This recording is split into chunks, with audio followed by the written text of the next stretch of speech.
أعوذ بالله من الشيطان الرجيم. بسم الله الرحمن الرحيم. وإذ جعلنا البيت مثابة للناس وأمنا واتخذوا من مقام إبراهيم مصلى وعهدنا إلى إبراهيم وإسماعيل أن طهرا بيتي للطائفين والعاكفين والركع السجود. صدق اللہ العظیم. پچھلے درس میں ذکر کیا جا چکا ہے اور ابتدائی کچھ باتیں بھی کر دی گئی تھیں. وَإِذْ جَعَلْنَا الْبَيْتَ مَثَابَةً لِلنَّاسِ وَأَمْنًا، تو کچھ تاریخ کعبہ کے بارے میں عرض کر دیا تھا. اب اس کے بعد اس آیت کی تفسیر میں کچھ چیزیں ہیں، کچھ احکام ہیں، ان کا تذکرہ کیا جائے گا. وَإِذْ جَعَلْنَا الْبَيْتَ مَثَابَةً لِلنَّاسِ وَأَمْنًا، اللہ تعالیٰ فرماتے ہیں کہ ہم نے جب بیت اللہ کو بنا دیا گھر لوگوں کے لوٹنے کے لیے اور امن کے لیے، تو یہاں مثابۃ للناس فرمایا کہ گھر جو ہے وہ کیا ہے؟ مثابہ ہے. تو مثابہ کا اصل معنی ہوتا ہے لوٹنے کی جگہ. صابہ یصوب و صوبن سے مثابن مصدر ہے، تو جس کا معنی لوٹنا ہوتا ہے. تو مثابتاً میں تا مبالغہ کے لیے مقصد یہ ہے کہ بار بار جو ہے انسان کا جی چاہتا ہے بیت اللہ کے لیے لوٹنے کو. تو یہ اللہ تعالیٰ نے خاص فضیلت بخشی بیت اللہ کو کہ ہمیشہ دنیا وہاں آتی جاتی ہے. جب سے ابراہیم علیہ السلام نے بنایا اور اذان دی، لوگوں میں اعلان کیا حج کے آنے کا، تو لوگ بار بار کس کی طرف آتے ہیں اور لوٹنے کے آرزومند رہتے ہیں. حضرت مجاہد رحمہ اللہ کا ایک مقولہ نقل کیا ہے مفسرین نے کہ وہ فرماتے تھے لا يقضي احد منها وطرا، کہ کوئی آدمی اس سے کیا ہے اپنی حاجت پوری نہیں کرتا. مطلب یہ کوئی آدمی ایسا نہیں ہے کہ جو زیارت سے بس سیر ہو جائے، کبھی سیر نہیں ہوتا. ہمیشہ یہ جی چاہتا ہے کہ بار بار بیت اللہ آنے کا شوق ہو، بار بار اس کو دیکھیں، بار بار اس کو دیکھیں. حتیٰ کہ بعض علماء نے یہ بھی فرما دیا کہ جو شخص ایک دفعہ کہ حج کر کے آیا ہے تو اس کو دوبارہ جانے کا شوق ہو، تو یہ علامت ہوتی ہے کہ گویا اس کی حج قبول ہو گئی ہے. تو بہرحال یہ ایک علامت ہے، قطعی یقینی طور پر نہیں کہا جا سکتا.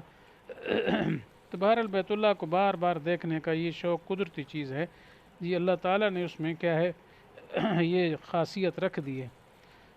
کیونکہ ابراہیم علیہ السلام نے جو دعا کی تھی نا فَاجْعَلْ أَفْئِدَةً مِّنَ النَّاسِ تَهْوِي إِلَيْهِمْ، کہ جب بیت اللہ کو تعمیر کرنے سے پہلے جب حضرت ہاجرہ اور ان کے بیٹے اسماعیل بچے کو چھوڑ کر جا رہے تھے تو دعائیں کی تھیں جو 13ویں پارے میں منقول ہیں، آئیں گی انشاءاللہ. تو اس میں یہ فرمایا عرض کیا تھا فَاجْعَلْ أَفْئِدَةً مِّنَ النَّاسِ تَهْوِي إِلَيْهِمْ. ایک دعا یہ بھی تھی اور دعاؤں میں سے، اے اللہ لوگوں کے دلوں کو ان کی طرف مائل کر دے. تو لوگ بھی مائل ہو گئے، وہاں آبادی بھی ہو گئی. پھر یہ ہے کہ یہ دعا کا اثر گویا آج تک باقی ہے کہ لوگوں کے دلوں کی محبت بیت اللہ کے ساتھ ہے. اب بھی جو جاتا ہے پھر جانے کی دوبارہ شوق رکھتا ہے. اس لیے مثابۃ للناس اللہ تعالیٰ فرما رہے ہیں کہ بار بار لوٹنے کی جگہ ہے یہ. تو یہ قدرت نے نظام ایسے ہی بنایا ہے کہ دنیا کے جتنے بھی اچھے سے اچھے مناظر ہوں، لوگ سیروں کے لیے جاتے ہیں، سیاح جاتے ہیں، سیر کر کے ایک دو دفعہ دیکھنے سے جی بھر جاتا ہے. پھر دوبارہ جانے کو وہ تڑپ اور جذبہ نہیں ہوتا، جی دل نہیں چاہتا ہے. لیکن بیت اللہ کے اندر اللہ نے یہ چیز رکھی ہے کہ لوگ دنیا سے دور دور سے آ رہے ہیں. اور آگے امنا فرمایا. امن مصدر ہے لیکن یہ اسم ظرف کے معنی میں ہے، یعنی امن کی جگہ. تو امن کی جگہ ہونے کا مطلب یہ ہے کہ یہاں کسی قسم کی لڑائی درست نہیں، ایک دوسرے سے کیا ہے بدلے لینے کیا ہے حرم شریف میں یہ جائز نہیں ہے.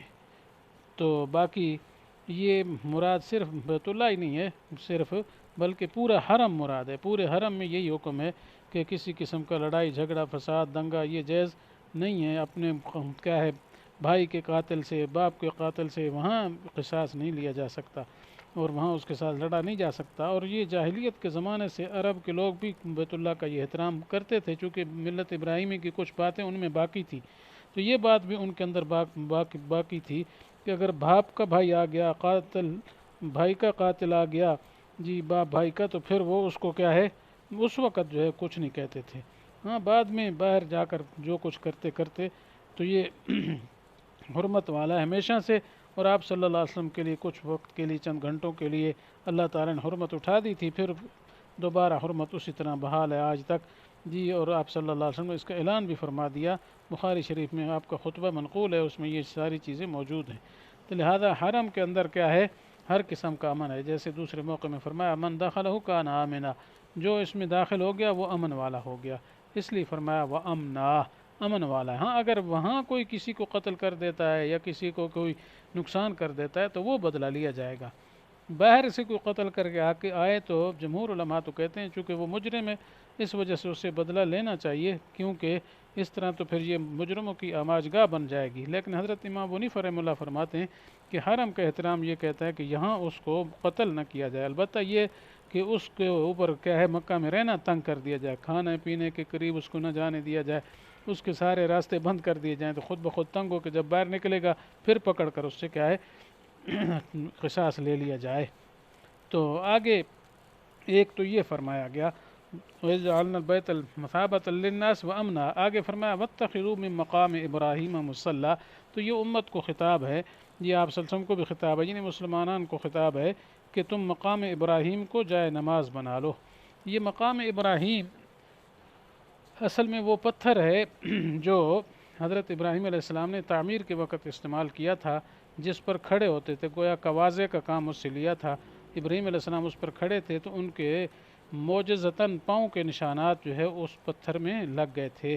اگرچہ لوگوں کے بار بار مس کرنے سے اب وہ تھوڑے محسوس ہوتے ہیں، تو وہ بیت اللہ کے سامنے رکھا ہوئے دروازے سے آگے تھوڑا سا مشرقی جانب تھوڑا سا دور کر کے تو وہاں جو ہے نماز پڑھنے کا حکم ہے. لیکن یہاں نماز سے مراد وہی طواف کرنے کے بعد جو دو گانا پڑھتے ہیں، دو رکعتیں واجب ہیں پڑھنی طواف کے بعد، وہ پڑھی جاتی ہیں. تو اس میں طریقہ یہی ہے کہ اس انداز سے نماز پڑھے کہ وہ پتھر بھی سامنے ہو، مقام ابراہیم جو کہلاتا ہے، اور اس طرح بیت اللہ بھی سامنے ہو. اس انداز سے نہ کرے کہ بیت اللہ کی سیدھ نہ رہے، بیت اللہ تو سامنے رکھنا ہی ہے ورنہ نماز نہیں ہوگی. تو گویا آپ اس انداز سے کھڑا ہو کہ وہ مقام ابراہیم جو ہے وہ بیت اللہ کے اور اس مصلی نماز پڑھنے والے کے سامنے ہو جائے. تو یہ طریقہ ہے، چونکہ آپ صلی اللہ علیہ وسلم نے ایسے ہی فرمایا تھا جی کہ طواف کے بعد دو رکعتیں وہاں جا کر پڑھی. لیکن قریب جگہ نہ ملے، جیسے آج کل بہت رش ہوتا ہے، تو پیچھے ہٹ کر بھی پھر بھی صورت یہی ہے کہ سامنے مقام ابراہیم ہو، پھر آگے کعبہ ہی سامنے ہو، یعنی کعبہ اور نمازی کے درمیان میں آ جائے مقام ابراہیم، چاہے پیچھے بھی ہو تو وہاں پڑھ لے. اگر کہیں جگہ نہیں ملتی تو حرم میں جہاں مرضی پڑھ لے. اس لیے حضرت ابن عباس فرماتے ہیں کہ مقام ابراہیم سے مراد صرف وہ پتھر نہیں ہے بلکہ مراد پورا حرم ہے. تو پورے حرم میں جہاں بھی پڑھ سکے کوئی حرج نہیں ہے، نماز ہو جائے گی. حتیٰ کہ اگر کسی وجہ سے وہاں نہیں پڑھ سکتا تو ہمارے احناف یہ کہتے ہیں کہ حرم سے باہر بھی وہ کیا ہے ادا ہو جائیں گے طواف کے بعد جو دو رکعتیں واجب ہیں. تو بہر اصل سنت ادا کرنا وہاں ہے، موقع مل جائے کوشش کرے وہاں ہی ادا کرے. مقام ابراہیم کے پاس رش تو ہوتا ہے لیکن انسان انتظار کر لے تھوڑا تو جگہ مل ہی جاتی ہے. تو بہرحال یہ واتخذوا من مقام ابراہیم مصلی. اور اس کے بعد فرمایا یہ کہ وعہدنا الی ابراہیم و اسماعیل ان طہرا بیتی للطائفین. عہدنا کا معنی اصل تو وصیت کرنا ہوتا ہے، لیکن جب الی صلہ آ جائے تو وصیت ہو کر پھر امر کے معنی میں مجازن، یعنی ہم نے ابراہیم علیہ السلام کو اور اسماعیل علیہ السلام کو یہ حکم دیا تھا جی وعہدنا الی ابراہیم و اسماعیل ان طہرا، کہ میرے گھر کو آباد کرو. باقی اللہ نے فرمایا نا میرا گھر، یہ معنی نہیں کہ اللہ میاں کا ایسے گھر ہے جیسے ہمارے گھر ہے ہم اپنے گھروں میں رہتے ہیں. اللہ تعالیٰ تو ہر جگہ موجود ہے. تو یہاں اضافت تشریف و تکریم کے لیے ہے، جیسے ملک کی اضافت کی جاتی ہے جی ملکی اضافت ملکیہ کہتے ہیں، مطلب یہ کسی کی کوئی چیز مالک ہو تو کہتے ہیں یہ اس کی چیز ہے. اس طرح میرا گھر یعنی میرا مملوک ہے، یہ معنی ہے. تو یہ بیت اللہ کی شرافت بڑھانے کے لیے نسبت کی جاتی ہے. ورنہ تمام مساجد جو ہیں ان کا بھی یہی حکم ہے، ان کو بھی پاک رکھنا ہے. تو پاک رکھنا کس سے ہے جی؟ اس میں دوسری جگہ یہ آتا ہے کہ اللہ تشرک بی شیئا، دوسری جگہ یہ بھی آئے شرک سے پاک کرے، برے اخلاق سے پاک کرے، گناہوں سے پاک کرے. یعنی بیت اللہ کہ یہ عظمت ہے، چونکہ پہلے زمانے میں کیا ہے نوح علیہ السلام کے زمانے میں تھا، تو بعد میں لوگوں نے مورتیاں بنا لیں، بیت اللہ میں رکھ لیں، تو ابراہیم علیہ السلام کو اللہ نے حکم دیا کہ ایسا نہ ہونا چاہیے کہ اس کے اندر بت رکھے جائیں، پھر بت رکھنے کے بعد بتوں کی پوجا شروع ہو جائے۔ تو یہ ڈر تھا، اس وجہ سے یہ حکم ہوا کہ تم نے پاک رکھنا ہے گھر کو اس قسم کی چیزوں سے، اور اس طریقے سے دوسرے بھی برے اعمال سے، برے اخلاق سے، سب چیزوں سے پاک رکھنا ہے۔ تو اصل تو یہ بیت اللہ کا حکم ہے، لیکن یہ اشارہ ہوا کہ اللہ کے جو بھی گھر ہیں وہ سارے کیا ہیں، اس سے پاک رکھنے چاہیے، کیونکہ مساجد بھی آیا ہے وَأَنَّ الْمَسَاجِدَ لِلَّهِ، مسجدیں اللہ کے لیے ہوتی ہیں، تو المساجد بیوت اللہ، دوسری جگہ آیا ہے روایات میں کہ مسجدیں اللہ کا گھر ہیں۔ تو جو حکم بیت اللہ کے اندر یہ خاص دیا جا رہا ہے جی، یہ حکم دوسری کی طرف بھی متعدی ہوگا۔ اس طرح دوسری مسجد میں شرک و کفر یا بت پرستی یا اس طریقے سے گناہ کرنا یا برے اخلاق، حسد، کینہ، بغض وغیرہ، ان سب سے پاک کرنا ضروری ہے۔ کن کی وجہ سے آگے للطائفین والعاکفین، جی لام اجلیہ ہے، یعنی طواف کرنے والے اور اعتکاف بیٹھنے والے اور رکوع سجدہ کرنے والے۔ تو گویا تین چیزوں کا ذکر ہوا، طواف، اعتکاف اور اس طرح نماز پڑھنے والے۔ تو معلوم ہوتا ہے کہ اصل بیت اللہ کی غرض یہ چیزیں ہیں کہ اس کا طواف کیا جائے، اعتکاف کیا جائے، رکوع سجدہ کیا جائے۔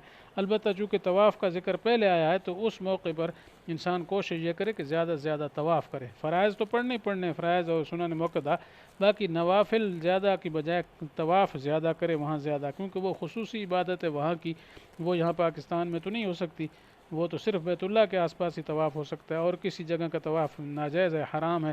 جیسے لوگ آج کل درختوں کا، پتھروں کا، قبروں کا، ان چیزوں کا طواف کرتے ہیں، تو یہ ناجائز ہے، حرام ہے، نرا شرک ہے۔ طواف صرف ہے اللہ کے گھر کا، اور کسی جگہ کا طواف جائز نہیں ہے۔